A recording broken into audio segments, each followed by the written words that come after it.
فاتحة. بسم الله الرحمن الرحيم. الرحمن الرحيم مالك يوم الدين إياك نعبد وإياك نستعين اهدنا الصراط المستقيم صراط الذين أنعمت عليهم غير المغضوب عليهم ولا الضالين. درود بھیجے گا محمد و آل محمد پر.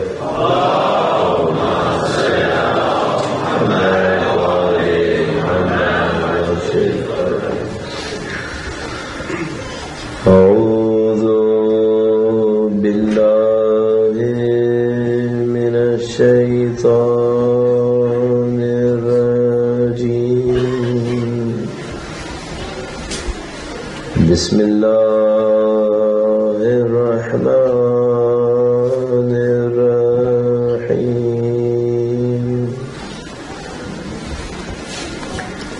الحمد لله رب العالمين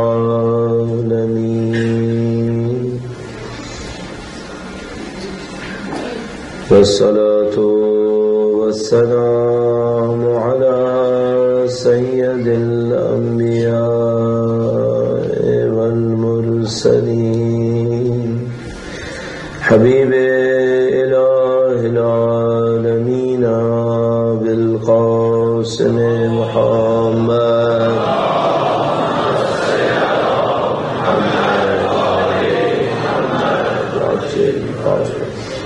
وعلى آله الطيبين الطاهرين سيما بقية الله في الأراضين. قال الله تعالى في كتابه الكريم بسم الله الرحمن الرحيم. هل حسبت أن أصحاب الكهف والرقيم كانوا من آياتنا عجبا. درود بھیجے گا محمد و آل محمد.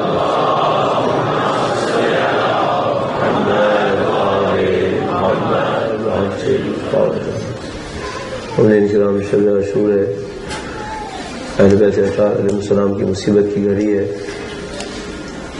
اس غم کے موقع پر وقت کے امام کے حضور جو صاحب عزا ہیں اور سلسلہ امامت کی ام الائمہ وقت کے امام کی جدہ ماجدہ سید الشہداء کی مادر گرامی تمام مصائب کو سہنے والی ایک ماں ان کے حضور اظہار عقیدت اظہار تسلیت کے لیے باوجہ بلند درود بھیجے محمد و آل محمد پر.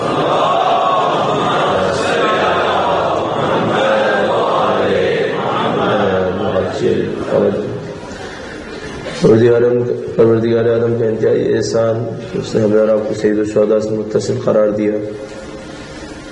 تو آیت کے مطابق ان لقتل الحسین حرارۃ فی قلوب المؤمنین لن یبرد ابدا. سید الشہداء کی شہادت سے مومنوں کے دلوں میں ایسی حرارت اٹھی ہے جو کبھی کم نہیں ہوگی. اور ہر شب عاشور ہر عاشور کا دن اس حرارت کی اور اس جذباتی تعلق کی گواہی دیتا ہے. جس طرح اہل بیت کے چاہنے والے اپنے گھروں سے نکلتے ہیں خدا خانوں کے اندر امام بارگاہوں کے اندر عاشور کے موقع پر جلوس کی شکل میں سڑکوں خیابان کے اوپر سب کا سب عشق سید الشہداء کے اوپر دلیل ہے. اور اس میں انتہائی لطیف نقطہ یہ ہے عزیزان محترم کہ یہ عشق ایک طرف سے انجام پانے والا عشق نہیں ہے. یہ عشق دو طرفہ عشق ہے. اگر آپ سید الشہداء کے چاہنے والے ہیں تو سید الشہداء آپ کے چاہنے والے ہیں. اگر آپ اہل بیت اطہار علیہ السلام کے چاہنے والے ہیں اہل بیت اطہار علیہ السلام آپ کے چاہنے والے ہیں. لہذا اس دو طرفہ تعلق کا نتیجہ یہ نکلا کہ جب بھی ہم مصیبت میں پڑے ہم نے ان کو یاد کیا. اور انہوں نے ہماری نصرت فرمائی. جیسے کہ کل میں نے روایت آپ کی خدمت میں عرض کی کہ وقت کے امام ارشاد فرماتے ہیں ان کی ذات پر درود بھیجے گا محمد و آل محمد.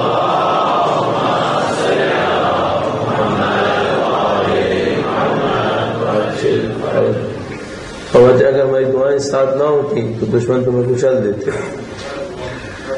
مولوی کرام تشریف فرمائیں اور آج کی شب اگر آپ سختی جھیل لیں تو اجر و ثواب کا سبب بنے گا. میں نہیں چاہتا کہ یہ مومنین مشکل میں مبتلا رہے ہیں یا اوپر جا کر بیٹھے جس میں شاید براہ راست نہ دیکھنے کی مشکل میں رہیں گے. اور ہمارے پاس میرے اپنے حساب سے اس وقت جگہ موجود ہے. آپ تھوڑی سی زحمت اٹھا لیجیے تاکہ ان دو صاحباب کے اندر آنے کا امکان بن جائے. جو جہاں کہیں بھی ہے چند سینٹی میٹر اگر آگے آ جائے تو میرا اپنے خیال کافی جگہ بن سکتی ہے.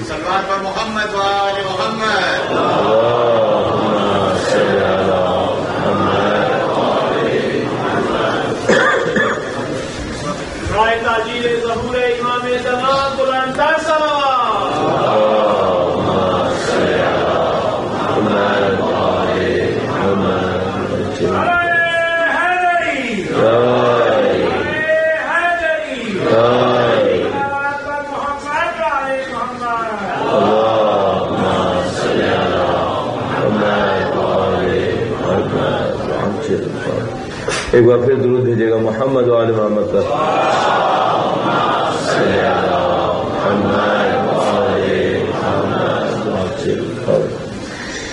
شاید آپ لوگوں کے حساب سے اور آپ کے اسٹینڈرڈ میں جگہ ختم ہو چکی ہو، لیکن میں آپ کو مطمئن ہوں کہ کہہ رہا ہوں ابھی کافی جگہ باقی ہے. میں تھوڑی دیر کے بعد آپ کو پھر زحمت دوں گا، آپ ذہنی طور پر تیار رہ جائے گے. ابھی یہاں پہ کافی جگہ باقی ہے. مومنین کے لیے وہاں پہ راستہ نہیں ہے. کوئی طریقہ کار ایسا ہونا چاہیے کہ یا تو مومنین برادران محترم تھوڑا سا آگے یہاں تشریف لے آئیں گے، جگہ پھر نظر آ جائے گی. بعد میں تھوڑی دیر کے بعد آپ کو زحمت دوں گا. درود بھیجے گا محمد و آل محمد پر.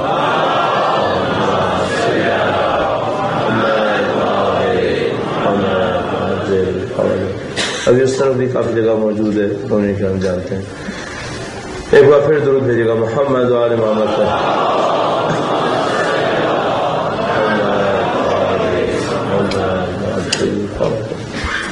ہم نے اس اشرے کے سلسلے میں ابتدائی دنوں میں آپ کی خدمت میں عرض کیا تھا کہ ہم کوشش کریں گے کہ ہم اور آپ اس سلسلے مجالس کے نتیجے میں چند قدم اہل بیت اطہار علیہ السلام سے نزدیک ہو سکیں. اس ہدف کو حاصل کرنے کے لیے ہم نے آپ کی خدمت میں عرض کیا کہ ہم عمل کی دنیا میں رہیں گے اور کچھ نہ کچھ آپ کی خدمت میں ایسے عرائض پیش کریں گے جس سے ہم اور آپ اپنی زندگی میں حتی مختصر ہی صحیح، تھوڑی سی ہی صحیح، ایک قدم کے برابر ہی صحیح اہل بیت کی سمت بڑھ سکیں. ہم نے ابتداءً آپ کی خدمت میں کچھ قوانین عرض کیے تھے. میں چاہ رہا ہوں کہ آج آپ کی خدمت میں ریویو کر دوں، ایک دفعہ دوہرا دوں تاکہ آپ کے ذہن میں وہ باتیں دوبارہ تازہ ہو جائیں. ہم نے آپ کی خدمت میں قانون عرض کیا تھا کہ آپ جتنا جو کچھ لوگوں کو دیں گے وہی کچھ آپ کی طرف واپس آئے گا. آپ لوگوں کو خوشیاں دیں گے، آپ کو خوشیاں ملیں گی. آپ لوگوں کو غم دیں گے، آپ کو غم ملے گا. اگر خدا نہ کرے آپ نے نفرت کے جذبات دیے، آپ کو نفرت اٹھانی پڑے گی. آپ نے محبت اور ہمدردی کے جذبات دیے، آپ کو ہمدردی اور محبت ملے گی. آپ کی خدمت میں عرض ہوا تھا ہم لوگ اپنی عادتوں کی مخلوق بن گئے. جو ہماری عادتیں ہوں گی وہ ہماری زندگی بنا دیں گی، اس دنیا کے اندر بھی اس دنیا کے اندر بھی. پھر دوبارہ آپ سے عرض ہوا تھا کہ قانون کے طور پر کہ اگر حکم خدا کے مقابلے میں کسی چیز کی خاطر اللہ کا حکم توڑا گیا تو اس چیز سے بے عزتی نصیب ہوگی، اس چیز سے ذلت آئے گی. یہ چند قوانین آپ کے ذہن میں رکھتے ہوئے آپ سے ایک درخواست کی گئی تھی، اور درخواست یہ تھی کہ سید الشہداء کے نام پر اپنی کسی ایک خرابی کا مقابلہ کیجیے گا. بہت سارے دوستوں کے ذہن سے نکل گیا ہوگا، اور بہت طبیعی بات ہے، بہت نیچرل ہے، لوگوں کے ذہن سے نکل جاتی ہیں باتیں. ہمارے حافظے ایک خاص سطح تک چیزوں کو اپنے اندر لے سکتے ہیں. لیکن میں آج پھر دوہرا رہا ہوں شب عاشور کے موقع پر کہ سید الشہداء کی شہادت کی شب پر ہے. اگر کسی کے ذہن سے نکل گیا ہو تو اس کے ذہن میں دوبارہ آ جائے کہ ہم یہاں کیوں بیٹھے تھے. اور اپنی زندگیوں میں اہل بیت اطہار علیہ السلام کی سمت بڑھنے کے لیے بیٹھے تھے. پھر ہم نے عرض کیا تھا کہ انتہائی اہم ہے کہ ہم اسلام کو سمجھیں، اور اسلام کو سمجھنے میں ہمارے سامنے 3 بنیادیں تھیں. ایک اسلام کے حقائق جن کو ہم عقائد تعبیر کرتے ہیں، بلیفز. دوسرے اسلام کی مورلز، ایتھکس جن کو ہم اخلاقیات تعبیر کرتے ہیں. اور تیسرے اسلام کے احکام جن کو ہم فقہ تعبیر کرتے ہیں. ہم نے عرض کیا تھا ان تینوں کے درمیان رابطہ ہونا چاہیے. اگر خدا کہتا ہے نماز پڑھو، اس کے پیچھے کوئی اخلاقیات ہے اور اس اخلاق کے پیچھے کوئی عقیدہ ہوگا. ہمارے ساتھ مشکل یہ ہے کہ ہمارے پاس ان تینوں کا رابطہ ٹوٹا ہوا. ہمارے پاس عقائد ہیں تو اس کے اخلاقیات نہیں ہیں. اللہ کے ماننے والے ہیں لیکن بندگی نہیں کرتے. ہمارے پاس نماز ہے لیکن نماز نے جس تسلیم تک ہمیں لے کر جانا تھا، اللہ کے سامنے سرنڈر کرنے تک، وہ سرنڈر کرنا نہیں ہے. ہمارے سامنے سجدہ ہے، سر جھکانا ہے، لیکن دل کو اللہ کے سامنے تسلیم کرنا نہیں ہے. ہمارے درمیان رابطہ ٹوٹا ہوا ہے. ہم نے عرض کیا تھا بدترین صورتحال یہ ہے کہ ہماری ویلیوز چینج ہو رہی ہیں، اور ان ویلیوز کو چیک کرنے کی خاطر ہم نے آپ کی خدمت میں عرض کیا تھا کہ جس دنیا میں ہم زندگی گزار رہے ہیں وہاں ویلیوز کچھ اور ہے. جو ہمیں اسلام دینا چاہتا تھا وہ ویلیوز کچھ اور. ہم ہدف خلقت میں منتقل ہوئے تھے.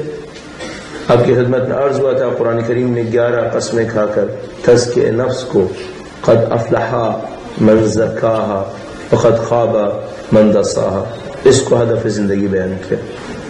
تزکیہ نفس آپ کے سامنے بیان ہوا تھا، کس طریقے سے ایک پودے کو لگایا جاتا ہے اور اس کو پروان چڑھایا جاتا ہے. یہ آپ کا نفس ہے جس کو پروان چڑھانا. وہیں پر آپ کی خدمت میں قربتاً الی اللہ، خلیفۃ اللہ فی الارض، تزکیہ نفس اور کمال نفس، ان تمام اصطلاحات کی تشریح کی گئی تھی. اور ایک قانون عرض کیا گیا تھا کہ ہم میں سے وہ اللہ کے قریب ہے جس کے اندر اللہ کی صفات جلوہ گر ہوتی ہے. خدا رحمان ہے، ہمارے اندر رحم دیکھنا چاہتا ہے.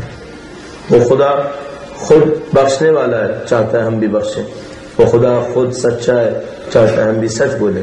وہ خدا خود عادل ہے، چاہتا ہے ہم بھی عدل کریں. جو اس کام کو زیادہ کرے گا وہ خدا کے قریب آئے گا. اور خدا کا وعدہ ہے جو 1 قدم نیکی کے لیے بڑھائے گا خدا 10 کی جزا اس کو نصیب فرمائے گا. ہم نے کہا تھا 1 صفت اگر آپ اپنے اندر ایجاد کر لیں گے شاید 10 صفت خدا خود سے دے دے گا. عرض ہوا تھا کہ رزاقیت میں خدا کے نمائندے بن جائیے. قانون یہ ہے کہ رزق دینے سے بڑھتا ہے. خدا خود رزاق ہے. اس زمین پہ رزاق بندے اپنے نمائندے بنانا چاہتا ہے. وہ چاہتا ہے میں لوگوں کو دوں اور لوگ دوسرے لوگوں کو پہنچائیں. آپ اللہ کے رزاق نمائندے بن سکتے ہیں. ان کے اوپر آرائش پیش ہوا آپ کی خدمت میں. اور اس کے بعد ہم نے عرض کیا کہ مغربی دنیا میں، مادہ پرست دنیا میں، در حقیقت مغربی دنیا سے جغرافیہ مقصود نہیں ہے بلکہ اس کی مادہ پرست دنیا مقصود ہے. وہاں پر 3 حقائق کا انکار ہو گیا. انہوں نے خدا کا انکار کر دیا، آخرت کا انکار کر دیا اور روح کا انکار کر دیا. تو جو کچھ بچا لذت پرستی تھی، مادی لذت پرستی. اور اس مادی لذت پرستی کے نتیجے میں انسان کے کمالات ختم ہو جاتے ہیں. انسان رقابتوں کے اندر غرق ہو جاتے ہیں. ہر حقیقت انسان نہیں رہتا، انسان جانور میں تبدیل ہو جاتا ہے. اگر ہم کسی ایسے کمال کو اپنا کمال سمجھیں جو جانوروں کا کمال ہے تو ہم اسی جانور کی حد میں محشور ہو رہے ہوں گے، ہم اسی جانور کی سطح پہ پہنچ رہے ہوں گے. تو اگر شکم پرستی کمال ہے تو اس جانور کی حد میں جس کے لیے شکم پرستی کمال ہے.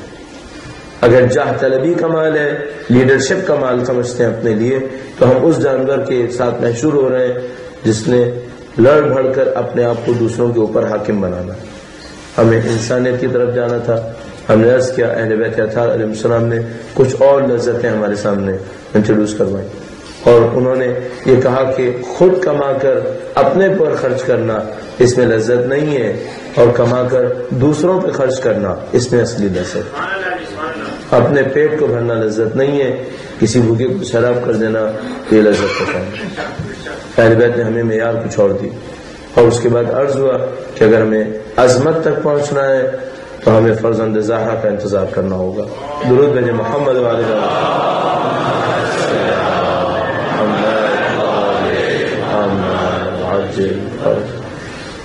نبوت اور امامت ایک تسلسل ہے، حضرت آدم سے لے کر وقت کے امام تک. اگر اس تسلسل میں حق کا تسلسل ہے تو باطل کا بھی تسلسل ہے۔ اگر آج حق کا نمائندہ پردہ غیبت میں ہے، آپ مت سمجھیے گا کہ باطل کا کوئی نمائندہ یہاں پر نہیں ہوگا۔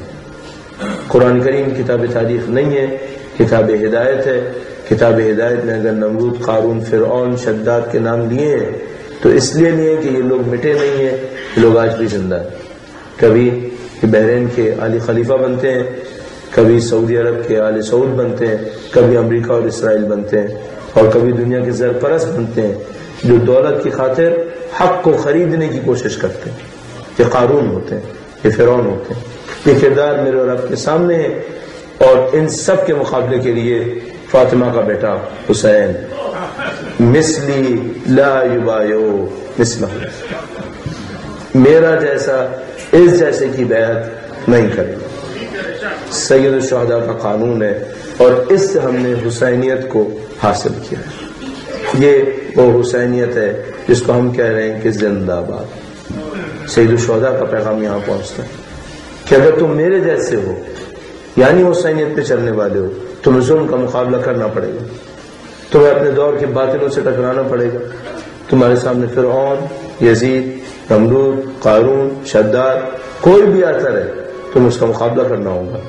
اور ہم نے عرض کیا اسلام کی تعلیمات پہ عمل کرنا چاہتے ہیں، جو کی پوائنٹ ہمارے سامنے ہے وہ کنٹرول ہے۔ جس کے اندر جتنا کنٹرول ہوگا وہ اسلام کے راستے پہ تیزی سے بڑھے گا۔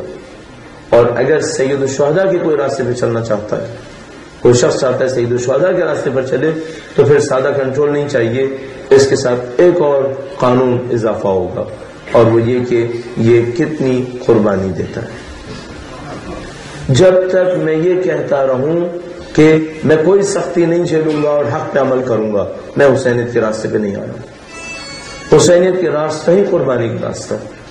اس پہ جیسے ہی آپ سید الشہداء کا نام لیتے ہیں، آپ کو ایک قربانی دینی پڑتی ہے، اور جتنی آپ کی قربانی بڑھتی چلی جائے گی، آپ سید الشہداء سے قریب تر ہوتے چلے جائیں گے۔ اور یہ وہ مفہوم ہے جو وقت کی امام کی نصرت کے لیے سب سے زیادہ درکار ہے۔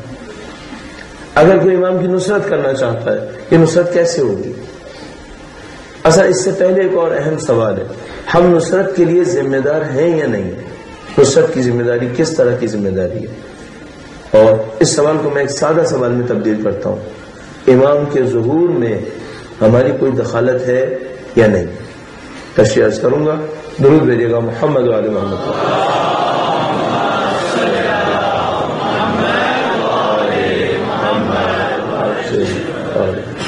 ہم 1100 سال سے امام کی وجود مبارک کے منتظر ہیں، اور ہم انتظار کر رہے ہیں کہ امام کب تشریف لائیں گے۔ اپنے آپ سے ایک سوال کیجیے گا، کیا یہ کوئی ایسی چیز ہے جس میں ہماری کوئی دخالت نہیں ہے؟ ہم اچھے ہوں یا برے ہوں، ظہور علیحدہ ہے، ہم علیحدہ ہیں، اور ہم سے مطلب صرف بر صغیر یا پاکستان یا ہندوستان یا اس مجمع کے اندر بیٹھے ہوئے لوگ نہیں ہیں، ہم سے مطلب پوری دنیا کے اہل بیت اطہار اور علیہ السلام کے ماننے والے، پوری دنیا کے وہ لوگ جو حق کو طلب کر رہے ہیں۔ آیا انسانوں کا روئے زمین پر جو انسان ہے، امام کے ظہور سے کوئی تعلق نہیں ہے؟ تو میں عرض کروں گا کہ ہمیں یہ دیکھنا پڑے گا جب غیبت شروع ہوئی تھی تو تعلق تھا یا نہیں تھا؟ جب غیبت شروع ہوئی تھی تو تعلق 100% تھا۔ اگر اس وقت لوگ امام کی نصرت کر رہے ہوتے تو غیبت نے نہیں ہونا تھا۔ کیوں غیبت ہوتی؟ آیا خدا کا اصول یہ ہے کہ وہ لوگوں کو اور حجت کو دور رکھے، یا خدا کا اصول یہ ہے کہ حجت خدا لوگوں کے درمیان موجود رہے؟ خدا کا اصول یہ ہے کہ حجت خدا لوگوں کے درمیان موجود رہے، لوگوں کو ہدایت دیں، لوگوں کو ان کی منزل کی طرف لے کر چلیں۔ اگر خدا کا اصول یہ ہے تو خدا تعالیٰ نے کیوں امام کو پردہ غیبت میں رکھا؟ ہاں یہ ہے کہ مثالیں ہمارے پاس پہلے بھی موجود ہیں، اللہ تعالیٰ نے حضرت عیسیٰ علیہ السلام کو پردہ غیبت میں رکھا ہوا ہے۔ خدا تعالیٰ حضرت ادریس کے بارے میں قرآن کریم کہتا ہے کہ رفعناہ، ہم نے ان کو بلند کر دیا۔ مثالیں بہت موجود ہیں، مثلا حضرت خضر قطعی ایک وجود ہے، قطعاً ایک ہستی ہے جو حضرت موسیٰ علیہ السلام کے زمانے میں آج سے 3000 سال پہلے بھی موجود تھے۔ اور یقیناً روایات کے مطابق حضرت خضر آج بھی زندہ ہے. مثالیں ہمارے پاس پہلے بھی موجود ہیں، لیکن پھر پوچھوں گا آیا خدا کا دستور یہ ہے کہ حجت کو بھیجے اور پردہ غیبت میں رکھے، یا خدا کا دستور یہ ہے کہ حجت کو بھیجے، لوگ ان کی نصرت کریں اور اللہ کے اہداف محقق ہو؟ خدا اہداف چاہتا ہے.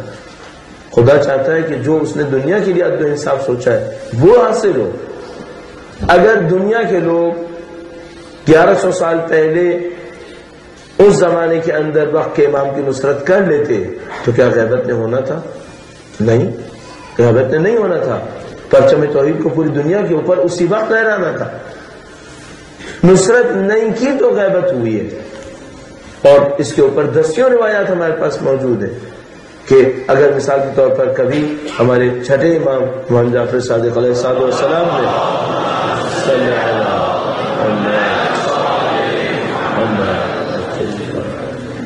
بیان فرمایا کہ ہمارے فرزند غیبت میں جائیں گے، تو کسی نے پوچھا کہ مولا وہ غیبت میں کیوں جائیں گے؟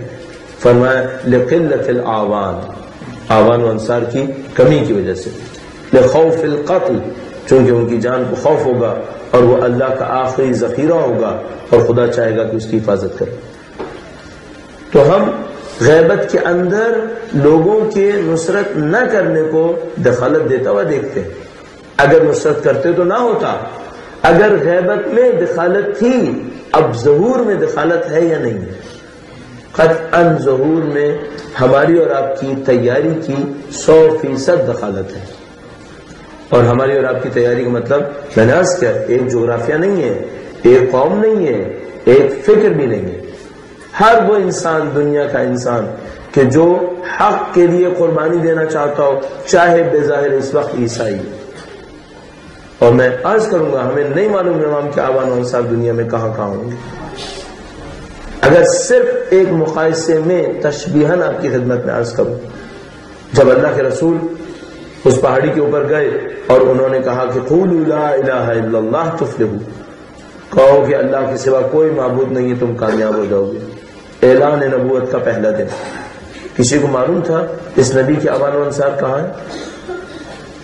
نبی کے اعلان کرنے سے ایک دن پہلے اگر کوئی آپ سے پوچھتا کل آخری نبی کی نبوت کا اعلان ہوگا، کیا آپ اندازہ لگا سکتے تھے؟ ہرگز نہیں.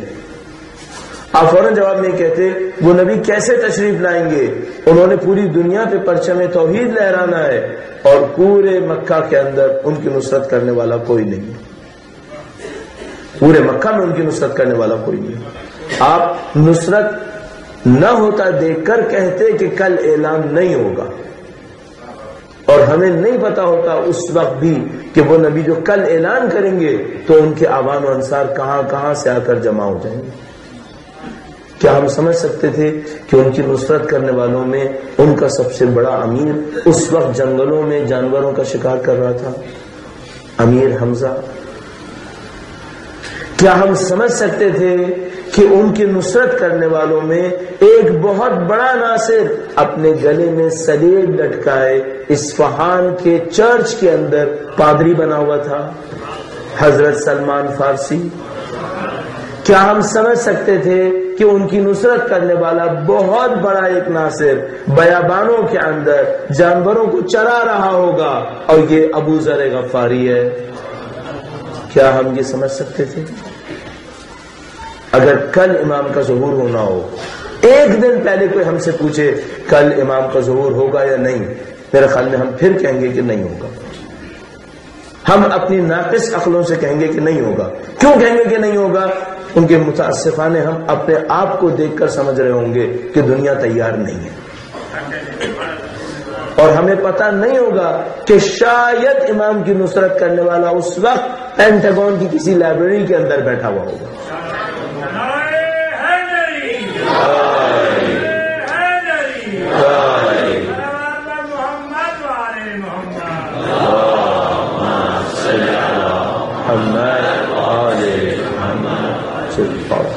ہمیں کیا پتا جب اللہ اپنی حجت کو بھیجتا ہے تو اس کے اعوان و انصار جو دلوں کے اندر نصرت کی تڑپ لیے بیٹھے ہوتے ہیں وہ کہاں کہاں سے آ کر اس کی نصرت کر دیتے ہیں.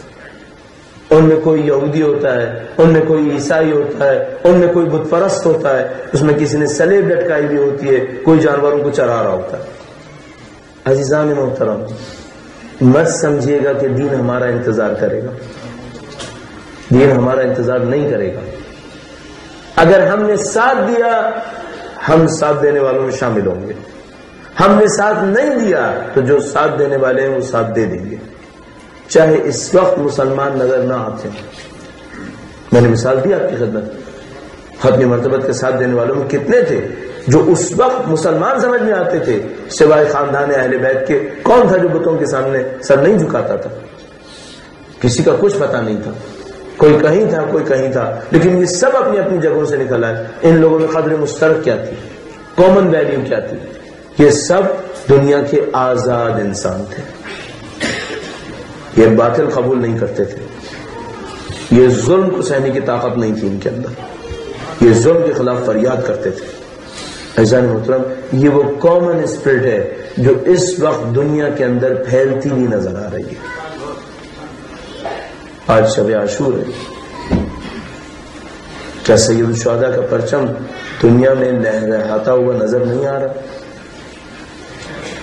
سید الشہداء نے ظلم کے خلاف آواز اٹھائی تھی۔ جتنا دنیا ظلم کے خلاف آواز اٹھانے کے لیے تیار ہوتی چلی جائے گی، اس کا مطلب ہے ان کے فرزند کے ظہور میں وقت اور نزدیک آتا چلا جائے گا۔ میں پورے سکون سے آپ کی خدمت میں عرض کروں گا، ہم آج سے 10 سال پہلے سوچ بھی نہیں سکتے تھے کہ مغربی دنیا کے اندر بھی ظلم کے خلاف مقابلہ کرنے والے کچھ لوگ ہوں گے۔ بحمداللہ رب العالمین، آج امریکہ کے اندر، یورپ کے مختلف علاقوں کے اندر، اور میں آسانی سے کہہ سکتا ہوں پوری دنیا کے اندر کروڑوں لوگ ایسے ہیں جن کے سامنے حق واضح ہوتا چلا جا رہا ہے۔ وہ سمجھ گئے کہ ان کی حکومتیں ظلم کر رہی ہیں، وہ سمجھ گئے کہ یہ نظام ظلم کر رہا ہے، اور وہ سمجھ گئے کہ حق اور انصاف کہیں اور ہے۔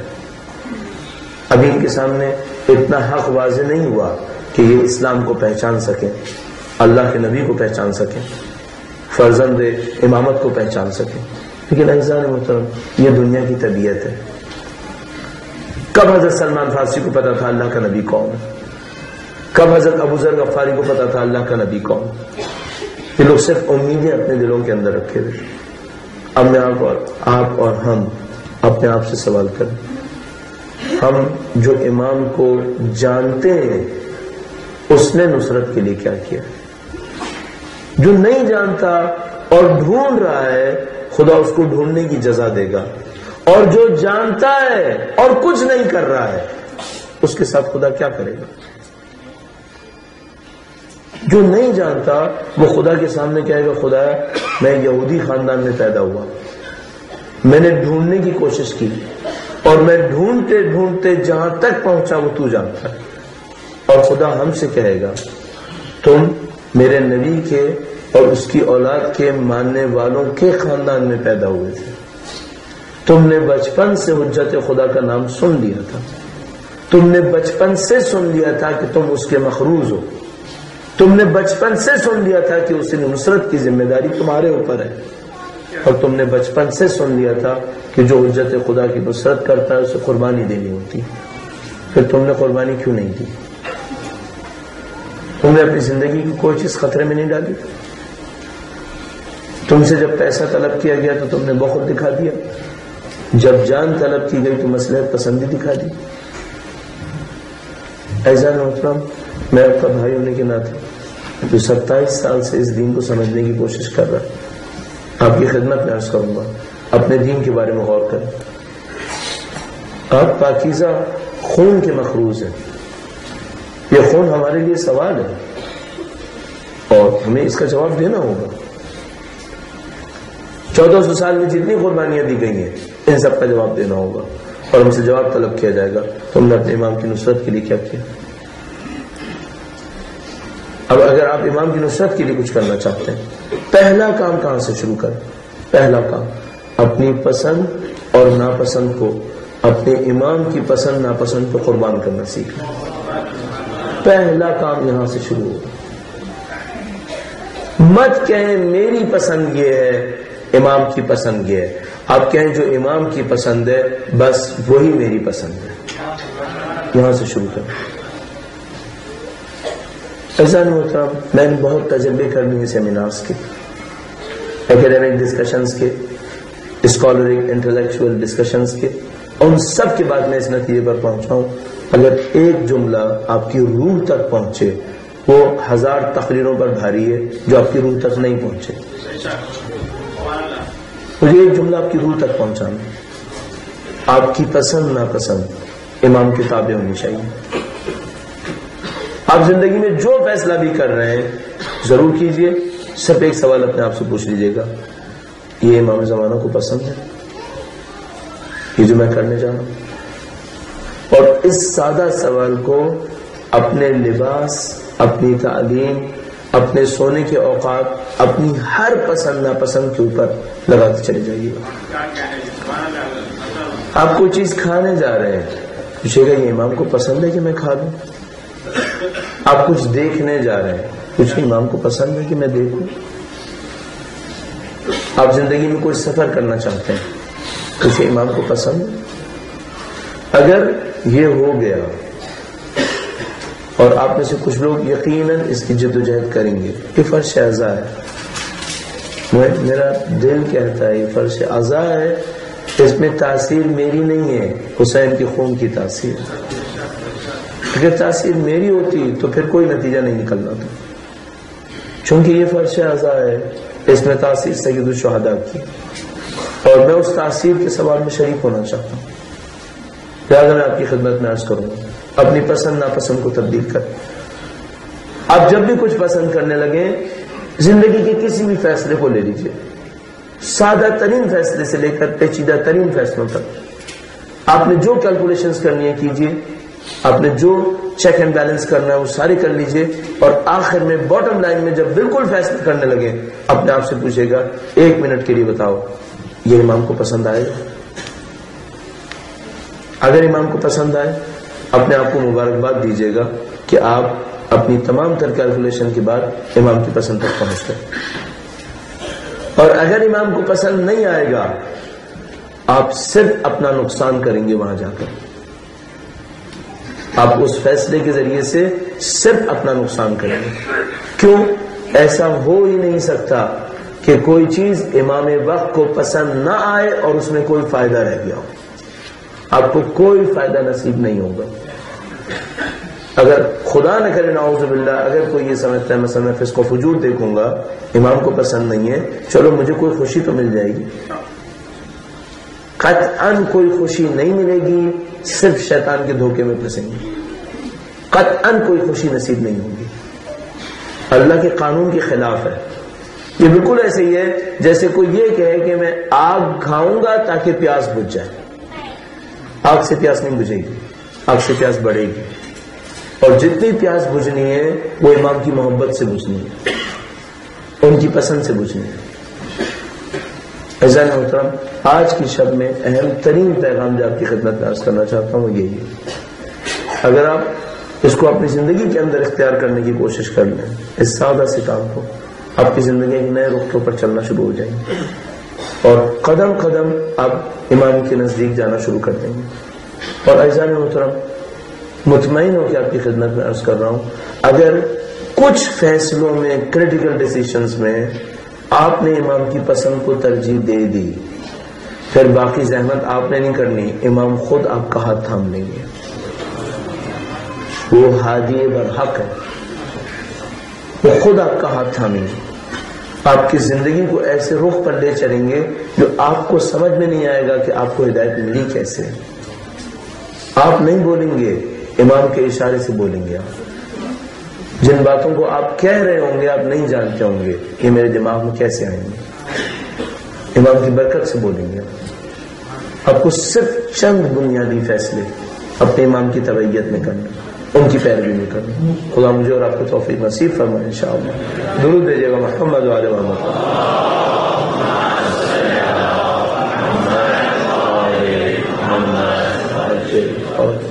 جب تک یہ نہیں ہوگا, جب تک پوری دنیا, جب تک اس دنیا کے اندر حق کے ماننے والے اہل بیت اطہار علیہ السلام کے در پر سر نہیں جھکائیں گے انسان کو کوئی خوبی نصیب نہیں ہوگی۔ عزیزان محترم، ہم لوگ اہل بیت کے ماننے والے ہیں، ہم چاہنے والے ہیں، لیکن ابھی میں آپ کے سامنے ایک جملہ کہوں، آپ کو تھوڑا سا عجیب سا لگے گا۔ جب تک یہ دنیا امام وقت کو نہیں پہچانے گی اس کی اکانومی بھی صحیح نہیں ہوگی۔ اچھا، آپ فوراً کہیں گے اکانومی کا امام کو پہچاننے سے کیا تعلق ہے؟ کیا اکانومی اللہ کی خلقت سے علیحدہ ہٹ کر کوئی چیز ہے؟ کیا اللہ کے نظام سے نکل کر کوئی چیز ہے؟ کیا یہ جو دنیا کے بینکس بنے ہوئے ہیں، دنیا کے کلچرز بنے ہوئے ہیں، اکانومی ہے، فائنینس ہے، یہ سب کا اللہ کے نظام سے ہٹ کر کچھ ہے؟ اگر یہ سب اللہ کے نظام میں ہے تو اللہ کے نظام کا حاکم کون ہے؟ اللہ کے نظام کا حاکم امام وقت ہے۔ کیا یہ اپنی طاقت دکھا کر امام کے مقابلے میں آ کر انسانوں کو کچھ دے سکیں گے؟ اچھا، یہی خام خیالی لوگوں کے ذہن میں تھی کہ ہاں کچھ ہو جائے گا۔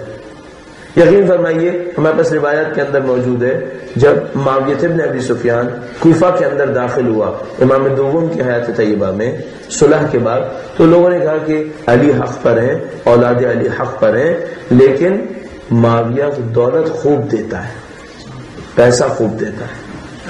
تو لوگوں نے کہا کہ ہم حق نہیں جھیل پا رہے تو کوئی بات نہیں، کچھ دن باطل کے ساتھ چل کے دیکھتے ہیں، باطل سے کچھ مل جائے گا۔ اور یہی بالکل ہماری مشکلات میں سے بھی ایک مشکل ہے، ہم حق کے ماننے والے ہیں اور امیدیں باطل سے لگا کر بیٹھے ہوئے، امیدیں ہماری باطل سے لگی ہوئی، یعنی تمام تر حق کے ماننے والے ہونے کے باوجود کل آپ جا کر یہ سوچیں گے یو کے کی اکانومی بہتر ہو جائے تو کتنا اچھا ہو جائے گا۔ کس سے امید لگائی آپ نے؟ یو کے کی اکانومی سے۔ مثلا میں کس سے امید لگا رہا ہوں؟ اگر پاکستان کا جی ڈی پی بہتر ہو جائے تو شاید کچھ بہتر ہو جائے گا۔ کس سے امید لگائی میں نے؟ پھر نظام باطل سے۔ ابھی تو آپ کہہ رہے تھے کہ العجل العجل، ہم سب کے زبان پر حق ہے اور دل باطل سے جڑے ہوئے ہیں کہیں نہ کہیں۔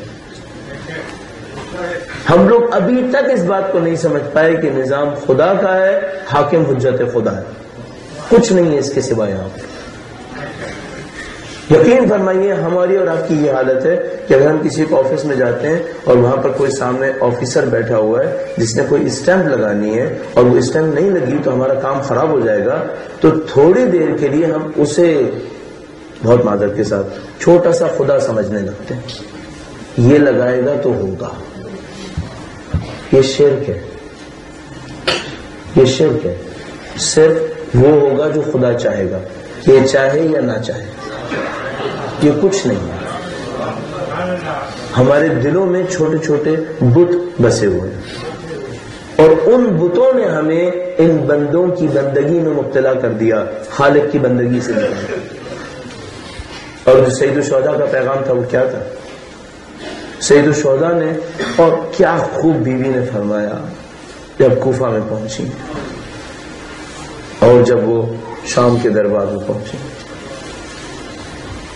اس یزید سے کہا جو اتنا کچھ کر چکا تھا، فرمایا کد کیدک، جو تجھے مکر و فریب کرنا ہے کر لے، خدا ہمارے ساتھ ہے، خدا ہمارے ساتھ ہے۔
لبیک یا حسین لبیک یا حسین لبیک یا حسین لبیک یا حسین لبیک یا حسین لبیک یا حسین لبیک یا حسین لبیک یا حسین لبیک یا حسین لبیک یا حسین لبیک.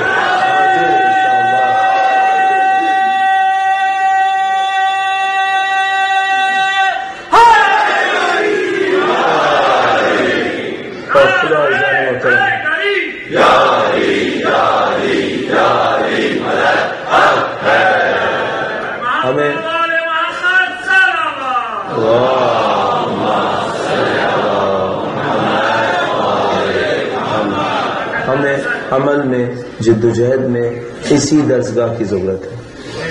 تو کچھ ہم نے کہا اے ہماری درسگاہ کربلا کربلا، یہ ہمیں عمل کے اندر چاہیے. جب ہم اپنی زبان سے کہیں لبیک یا حسین، ہمیں عمل کے اندر چاہیے لبیک یا حسین. جو حسین کا تابع ہے اس کا حق ہے کہ وہ کہے لبیک یا حسین لبیک یا حسین لبیک یا حسین لبیک یا حسین لبیک یا حسین لبیک یا حسین لبیک یا حسین لبیک یا حسین لبیک یا حسین لبیک یا حسین لبیک یا حسین.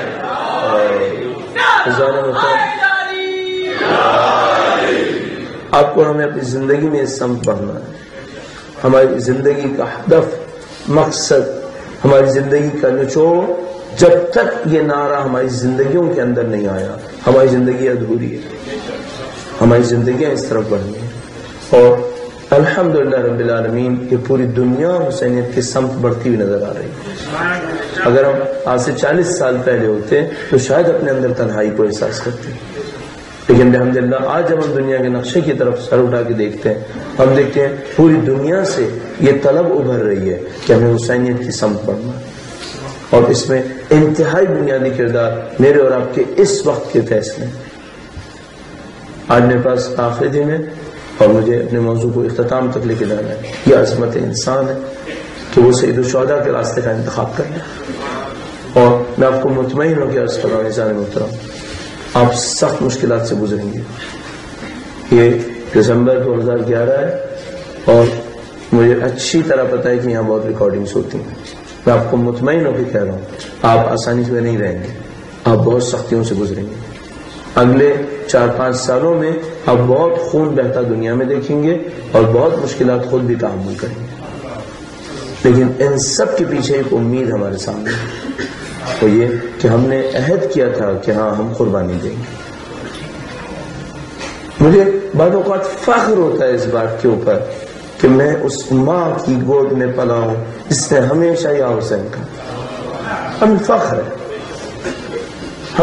ہے اس بات کے اوپر کہ ہم نے بچپن سے یا حسین سیکھا ہے اور اس یا حسین نے ہمیں قربانیوں کے لیے تیار کرنا. ہماری مثال ان لوگوں کی ہو سکتی ہے جن کے اوپر تھوڑی دیر کے لیے گرد و غبار آ جاتا ہے، اس کی چمک کم ہو جاتی ہے. ممکن ہے ایسا ہوا ہو اور ہم سید الشہداء کے سامنے شرمندہ ہے کہ ہم اپنی دنیاؤں کے اندر غرق ہو گئے ہوں، ہم کچھ دیر کے لیے بھول گئے ہوں کہ سید الشہداء کا پیغام کیا تھا. لیکن بحمداللہ جب تک عاشور ہمارے درمیان ہے، جب تک عزاداری سید الشہداء ہمارے درمیان ہے، امیدیں زندہ ہیں. اور بہت بڑی ذمہ داری ہماری بہنوں کے اوپر ہے. جس قوم نے ترقی کرنی ہے، جس قوم نے سید الشہداء کے نام پہ عزت دینی ہے، اس کی عورتوں کو قربانی کے لیے تیار ہونا ہوگا.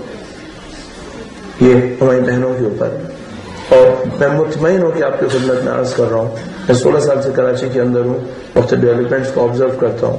جتنا جوش اور خروش، جتنا حسینیت کا جذبہ خواتین کے اندر ہے شاید مردوں کے اندر اتنا نہیں ہے. اس کو دیکھ کر مجھے قوی امید بنتی ہے ہمارا مستقبل بہت اچھا مستقبل ہے. ہمارا مستقبل اچھا ہے کیوں؟ ہماری بہنوں کے اندر حسینیت ہے. اور اگر ہماری بہنوں کے اندر حسینیت ہے اس کا مطلب ہے کہ اپنے بھائیوں کو شہید ہوتا دیکھنے کے لیے قبول کر لیں گے. شہادت شہادت شہادت شہادت شہادت شہادت شہادت شہادت شہادت شہید کی جو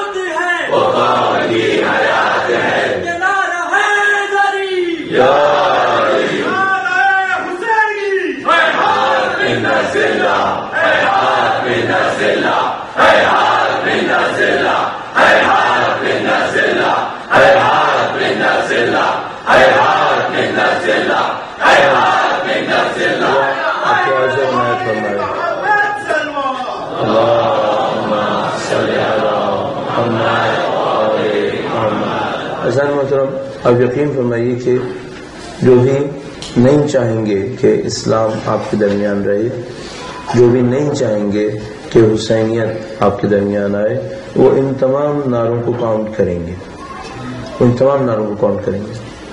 وہ ہمیشہ دیکھتے رہیں گے جس طرح لبنانی حیات من لفظ اللہ کہہ رہے ہیں، ایرانی حیات من لفظ اللہ کہہ رہے ہیں، بحرینی حیات من لفظ اللہ کہہ رہے ہیں، ایسا نہ ہو یہ قوم بھی کہنا شروع کر دے حیات من لفظ اللہ۔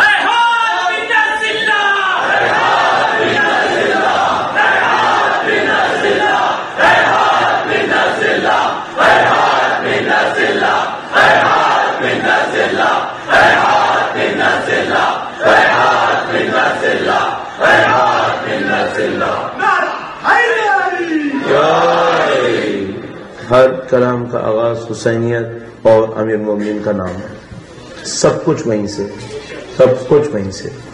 قوموں کو عزت ان کے نام سے ملنی ہے۔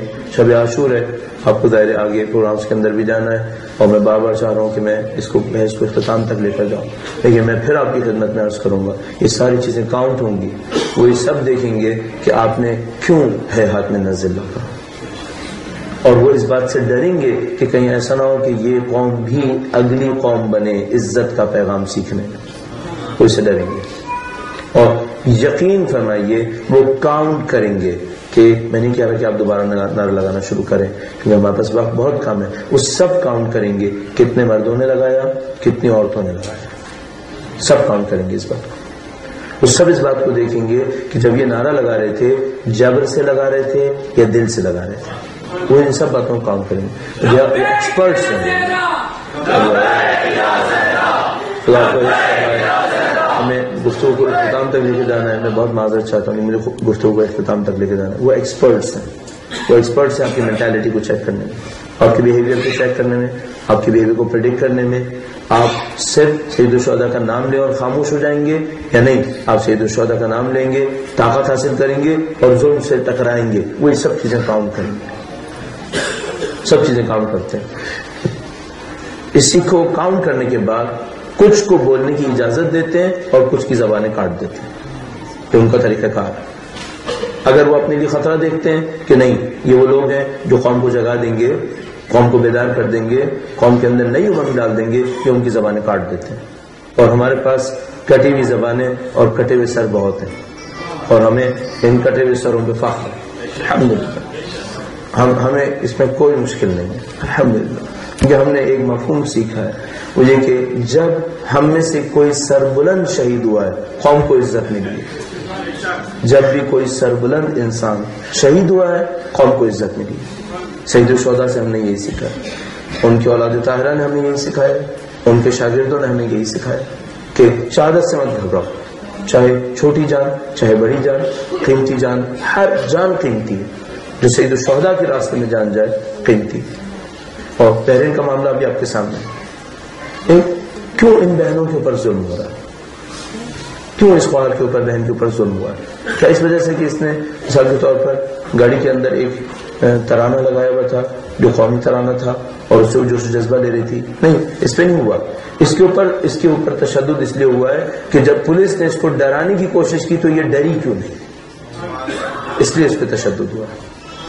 وہ چاہتے ہیں کہ ہم لوگ ڈرپوک رہیں، وہ چاہتے ہیں کہ ہم لوگ بزدل رہیں، جب وہ ہمیں ڈرائیں تو ہم ڈر جائیں، جب وہ ہمیں سہمائیں تو ہم سہم جائیں، اور جیسے وہ کہیں چھوڑ دو تو ہم چھوڑ کے بیٹھ جائیں۔ وہ نہیں چاہتے ہمارے اندر بیداری رہے، وہ نہیں چاہتے ہمارے اندر مقابلے کی طاقت رہے۔ اور الحمدللہ رب العالمین اگر ہم نے سید الشہداء سے کچھ سیکھا ہے تو یہ سیکھا ہے کہ ہم ڈرنے والی قوم نہیں ہیں، ہم مقابلہ کرنا پسند کریں گے، ہم سہمنا پسند نہیں کریں گے۔ سید الشہداء نے ہمیں زندہ کیا اور اسی میں ہماری ساری عظمتیں خراب ہوئی۔ سید الشہداء نے سر بلند کر دیا، بڑے بڑے وہ لوگ جو قربانی دینے والے تھے وہ سر بلند ہوئے۔ ہمارے پاس مشہور ترین واقعات میں سے ایک واقعہ ایک عارف کا ہے کہ جب اسے منقطع کرنے لگے، اس کو سر کاٹنے لگے، سخت سزائیں دینے کے بعد اپنی قوم کے لیے دعا گو تھا کہ میں قوم کو دعا دوں گا کہ خدا ان کو عزت دے دے اور یہ اس ذلت سے باہر آ جائیں جس کے اندر اس وقت ہے۔ تو ہمیں اس کا کوئی خوف نہیں ہے کہ کچھ لوگ شہید ہوتے ہیں اور یہ شہادتیں ہوتی ہیں پاکستان کے اندر، دنیا کے مختلف کونوں کے اندر شہادتیں ہوتی ہیں، اس سے ہمیں کوئی خوف نہیں ہے، اور ہمیں اس بات پہ فخر ہے کہ الحمدللہ رب العالمین ہمارا خون بھی سید الشہداء کے پاکیزہ خون میں شامل ہو، ہمیں اس پہ فخر ہے۔ اور صرف جو التجا درخواست ہے وہ عزیزان محترم، عزاداری کو رسم بننے مت دیجیے گا۔ دشمن چاہے گا کہ عزاداری رسم بنے۔ رسم بننے کا مطلب کیا ہے؟ شام کو آپ آئیں، مجلس میں شرکت کریں، زندگی میں کوئی تبدیلی نہ ہو، گھروں کو واپس جائیں، 11 محرم کا دن گزرے، 12 محرم سے آپ وہیں ہوں جہاں آپ 29 ذی الحجہ پہ تھے، وہی چاہیں گے، یہ رسم بن جائے، نعوذ باللہ تعالی۔ اور خون سید الشہداء ہم سے کہتا ہے کہ رسم بننے مت دینا، میرا خون ضائع مت کرنا تم۔ یہ خون جوش مارے آپ کی رگوں کے اندر، یہ خون ہر سال آپ کو یاد دلائے آج کا ظالم کون سا ہے جس کے خلاف ہمیں آواز اٹھانی ہے، آج کا مظلوم کون سا ہے جس کی ہمیں نصرت کرنا ہے۔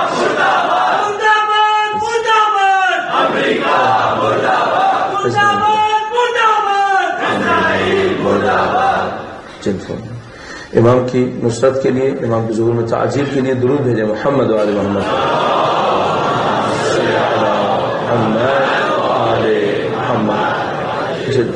اس مفہوم کو لے کر اپنی زندگیوں کو آگے بڑھیے، پرچم اعضاء کے ساتھ آپ کے ذہن میں بیداری ہو، آپ کے اندر شعور ہو، اور عملی جد و جہد ہو اپنے امام کی طرف بڑھنے کے لیے۔ آپ کے اوپر 2 ذمہ داریاں، فوری ذمہ داریاں آتی ہیں عزیزان محترم، مجھے خلاصہ کرنا ہے اور اس کو اختتام تک لے کے جانا ہے۔ نمبر 1 ذمہ داری، آپ اپنے کردار کی اصلاح کر لیجیے۔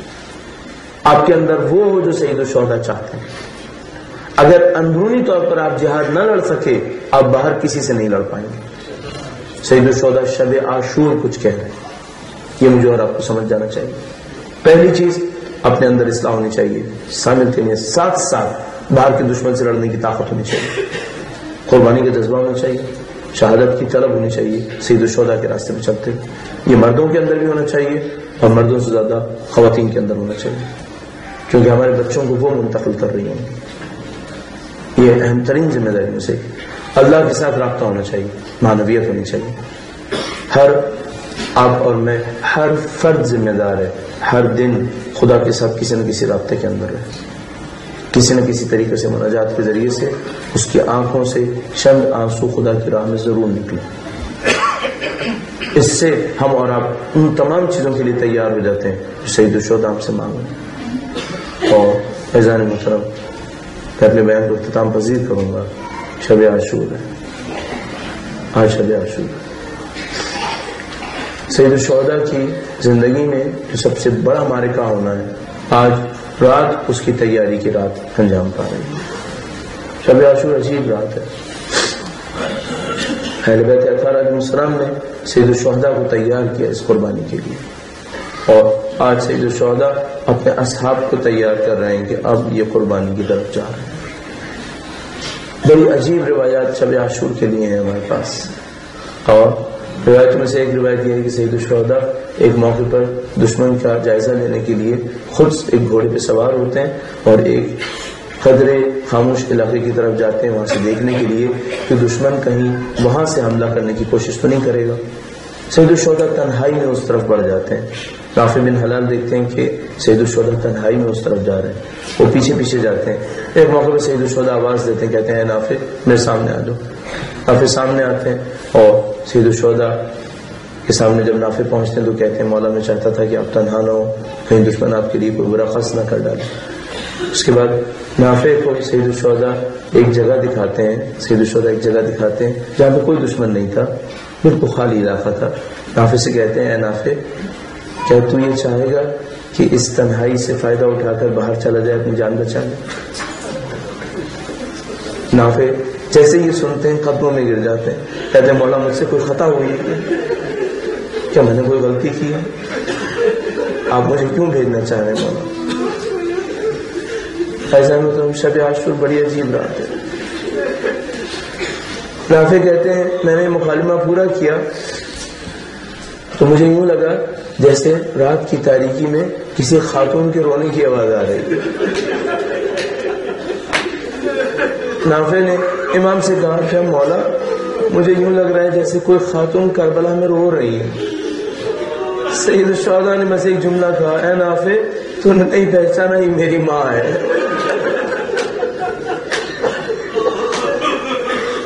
سید الشہداء مدینہ سے اپنی ماں کو الوداع کر کے آئے تھے، لیکن کیا بیوی اپنے بچے کو الوداع کر سکتی ہیں؟ ہر موقع پہ ساتھ تشریف لا رہی ہیں، ہر موقع پہ مصائب کا طوفان دیکھ رہی ہیں کہ کس طرح ان کا بیٹا حسین اور کس طرح ان کی بیٹی زینب سارے مصائب کو جھیل رہے ہیں۔ کربلا تیار ہو رہی ہے، شب عاشور گزر رہی ہے، اور کل کا ایک دن آئے گا، وقت آئے گا جب سید الشہداء ایک موقع کے اوپر پکاریں گے، حل من ناصر ینصرنا، حل من مغیث یغیثنا۔ پورے لشکر کے اوپر سکوت طاری ہے، کوئی جواب دینے والا نہیں ہے، اور جواب اگر آیا ہے تو ایک خیمے سے آیا ہے، اور مادر علی اصغر کی ندا ہے کہ مولا جب سے آپ آواز دے رہے ہیں یہ بچہ اپنے آپ کو جھولے سے گرا رہا ہے۔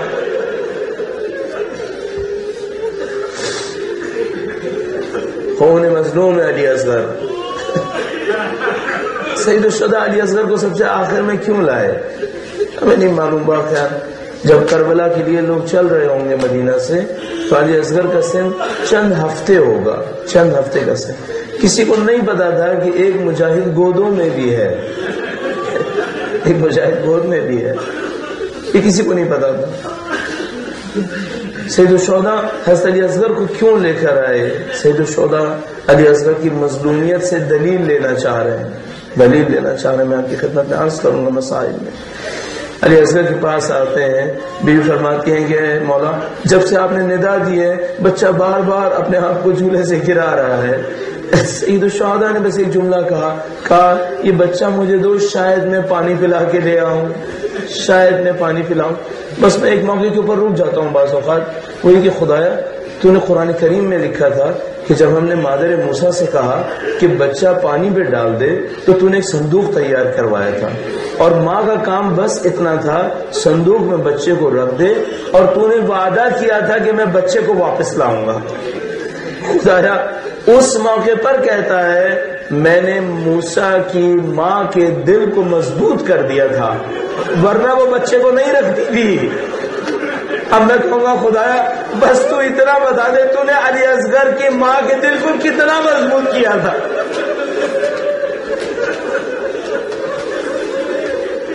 مادر موسیٰ سے کہا تھا بچہ واپس آئے گا، اور علی اصغر کی ماں کہہ رہی تھی مولا مجھے پتا ہے جو اس خیمے سے باہر جاتا ہے واپس نہیں آتا۔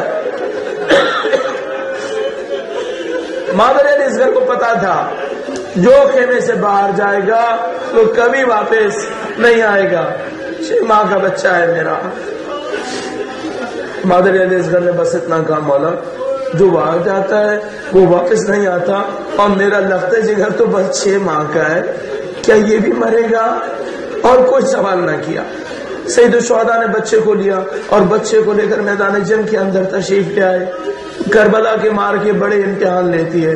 آپ کو یاد ہے حضرت علی اکبر نے کس طرح سے آ کر کہا تھا مولا اگر ایک گھونٹ پانی کا مل جائے تو میں جہاد کرتا۔ اس سے بڑا مارکہ علی اصغر کا مارکہ آ گیا۔ اب سید الشہداء کے ہاتھ میں ایک بچہ ہے، روایات کے مطابق دھوپ انتہائی شدید تھی، بچہ قریب المرگ تھا۔ سید الشہداء نے ابا کو اس طرح سے لیا ہوا تھا کہ بچے کے اوپر دھوپ نہ پڑے، لے کر میدان میں آئے اور لوگوں سے کہا اے لوگوں میرا شیرخوار بچہ پیاس سے مر رہا ہے، اس نے کوئی پانی نہیں پیا ہے، اور تم جانتے ہو کہ اب ہمارے اندر مردوں میں کوئی نہیں بچا ہے، اگر اس بچے کو پانی پلا دو گے تو ہماری طاقت میں کوئی اضافہ نہیں ہوگا، اس بچے کو پانی پلاؤ۔ لشکر اشقیاء میں سے کوئی نہیں اٹھا بچے کو پانی پلانے کے لیے۔ سید الشہداء نے بچے کو ابا سے نکالا، بچے کو ہاتھوں پہ بلند کیا اور گویا علی اصغر سے کہا بیٹا تو ہی اپنی سوکھی زبان اشقیاء کو دکھا۔ اب خدا جانتا ہے کیا معرکہ ہوا ہے، آیا علی اصغر نے اپنی ننھی زبان دکھائی ہے یا یہ بچہ تڑپا ہے، نہیں معلوم کیا ہوا۔ لشکر اشقیاء منہ پھیر پھیر کر رونے لگے، دشمن کا لشکر رونے لگا، جب دشمن کا لشکر رونے لگا عمر ابن سعد نے حرملہ سے کہا اے حرملہ اپنا تیر چلا. حرملہ نے تیر چڑھایا اور نشانہ لیا اور کہتا ہے اے عمر سعد یہ بتا بچے کو ماروں یا بچے کے باپ کو ماروں؟ عمر ابن سعد کہتا ہے بچے کے گلے کی سفیدی کو مار. بچے کی گلے کی سفیدی کو مار. وہ تیرے سے شعبہ اب چلنے کو ہے. میں اس موقع کے اوپر بس ایک بات سوچتا ہوں, بس ایک بات. اے خدایا جب حضرت ابراہیم حضرت اسماعیل کو قربانی کے لیے لے کر جا رہے تھے, جب حضرت ابراہیم حضرت اسماعیل کو قربانی کے لیے لے کے جا رہے تھے تو انہیں حضرت اسماعیل کو قربان نہیں ہونے دیا تھا, انہیں قربان نہیں ہونے دیا تھا. جبکہ حضرت ابراہیم کی آنکھوں پر پٹی بندھی ہوئی تھی, اسماعیل کے ہاتھ بندھے ہوئے تھے کہ کہیں یہ تڑپے نہیں. اور ایک اور نقطہ بھی ہے, اسماعیل کی ماں خیمے سے نہیں دیکھ رہی تھی, اسماعیل کی ماں نہیں دیکھ رہی تھی. اب اے خدایا نہ حسین نے پٹی باندھی ہے, نہ علی اصغر کے باتو بندھے ہوئے ہیں, اور علی اصغر کی ماں خیمے سے بھی دیکھ رہی ہے. گویا فرشتوں میں کوہرام بپا ہے. اے خدایا اسماعیل ذبح نہیں ہوئے تھے, آیا علی اصغر ذبح ہوں گے؟ اور خدا کہہ رہا ہے یہ میرا حسین ہے, یہ قربانی دے دے گا. یہ ذبح عظیم ہے. وَفَدَيْنَاهُ بِذِبْحٍ عَظِيمٍ, یہ ذبح عظیم ہے, یہ قربانی دے دے گا. عزیزوں مجھ میں طاقت نہیں ہے کہ میں مسائل تیزی سے پڑھ سکوں. میں ٹھہر کر پڑھوں گا اور پوری روایات پڑھوں گا آپ کی خدمت میں. تیر سے شعبہ چلا, پوری اردو زبان کے اندر ہم لوگ ہمیشہ مسائل پڑھنے والے کہتے ہیں تیر چلا اور گلے کو چھیدتا ہوا چلا گیا. ہم لوگ مسائل کے اندر یہ پڑھتے ہیں. خدا شاہد ہے عربی عبارت کے اندر لکھا ہے, آپ دل تھام کر سنیں اور اپنی تنہائیوں کے اندر علی اصغر کی ماں کو پرسا دیجیے گا. عربی روایت میں لکھا ہے تیر چلا اور بچے کا گلا کان سے کان تک کٹتا ہوا چلا گیا. بچہ ذبح ہوا ہے, گلا چتا نہیں ہے, بچہ ذبح ہوا ہے, بچہ ذبح ہوا. خون مظلوم علی اصغر سید الشہداء کے ہاتھوں میں ہے. آسمان نہیں لے رہا, زمین نہیں لے رہی, سید الشہداء نے چہرے پر مل لیا. اے خدایا فاطمہ کی اولاد کا مظلوم خون لے کر تیرے سامنے آؤں گا. علی اصغر کی قربانی ختم ہو گئی کیا؟ نہیں, ابھی قربانی ختم نہیں ہوئی ہے. خون بہ گیا, علی اصغر کا لاشا سید الشہداء کے ہاتھ میں ہے. اب مولا کے سامنے ایک سوال ہے, بہت بڑا سوال. سب کا لاشا آنا ممکن تھا, علی اکبر کا لاشا بھی لے آئے تھے. آیا علی اصغر کا لاشا ماں کے پاس لائے یا نہ لائے؟ بار بار بڑھتے, بار بار ہٹتے. ارے لے کر جاؤ یا نہیں لے کر جاؤ. حسین کی مظلومیت ہے, بچے کا لاشا کہاں جائے؟ اب ایک موقع پر طے کیا میں اس بچے کو خود دفناؤں گا. خیمے کے پیچھے آئے. عزیزوں تم حسین کے ماننے والے ہو, حسین کے عاشق ہو, ایک دفعہ کہوں گا گرم مٹی میں بچے کو لٹا کے دیکھو.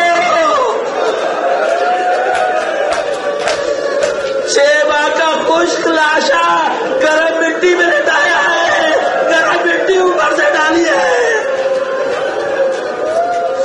یہ واحد جنازہ ہے جس پر کھڑے ہو کر سید الشہداء نے کہا دعوت جھاڑ کر ربنا تقبل منا ھذا القربان, اے خدایا اس قربانی کو ہم سے قبول فرما. سید الشہداء کا علی اصغر قربان ہو گیا.